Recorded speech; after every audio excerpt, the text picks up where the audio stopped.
બંગલો નથી, આ ફ્લેટ છે અને આ તમારું બહારનું એલિવેશન છે. હવે સ્વાગત ગ્રુપ હોય એટલે ફ્લેટ્સ તો અફલાતુન રહેવાના અને પ્રાઇસ બી ઇન્ક્રેડિબલી અફોર્ડેબલ. કહું છું શાંતિ રાખો. 100% પેપર વર્ક. સાઇટ અત્યારે અંડર કન્સ્ટ્રક્શન છે તો ઇન્વેસ્ટર્સ આવી જાઓ. 2 and 3 BHK નો આલિશાન પ્રોજેક્ટ. ચાલો જોઈ લઈએ 3 BHK નો સેમ્પલ હાઉસ. આ સરસ મજાની તમારી એન્ટ્રી છે અહીંયા. એના પછી તરત અહીંયા લિવિંગ રૂમ તો જુઓ.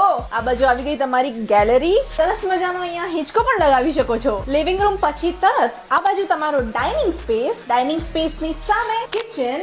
આ રહ્યું તમારું સર્વિસ પ્લેટફોર્મ. આ બાજુ છે સ્ટોર એરિયા અને આ બાજુ વોશયાર્ડ. એની એક્ઝેક્ટ સામે આવી ગયું છે તમારું children bedroom with standing balcony. આ બાજુ છે master bedroom with attach toilet and અહીંયા પર તમને મસ્ત મજાની ગેલેરી મળી જવાની છે. એની એક્ઝેક્ટ સામે તમારો આવી ગયો અહીંયા કોમન વોશરૂમ. ચાલો જોઈ લઈએ બીજો માસ્ટર બેડરૂમ. અહીંયા પર તમને સ્ટેન્ડિંગ બાલ્કની મળવાની છે વિથ અટેચ ટોયલેટ. એમિનિટીઝ ની વાત કરી લઈએ. Luxurious elevation club house, gym, indoor games, rooftop cafeteria અને બીજી 20+ એમિનિટીઝ. પ્રાઇસ ની વાત કરી જ લઈએ. 55 લાખથી ચાલુ થાય છે 2 BHK અને 83 લાખથી ચાલુ થાય છે 3 BHK. લોકેશન ની વાત કરી લઈએ. આ રહ્યું સરગાસણ સર્કલ વાળો ISG હાઈવે. ત્યાં પાછળ સ્વાગત હોલિડે મોલ પણ છે. એટલે સરગાસણ સર્કલ વાળું જે મેગડી છે ને એની એકદમ પાછળ. તો આજે જ વસાવો તમારા સપનાનું ઘર સ્વાગત ગ્રુપના ગ્લાસ ગ્લો પ્રોજેક્ટમાં.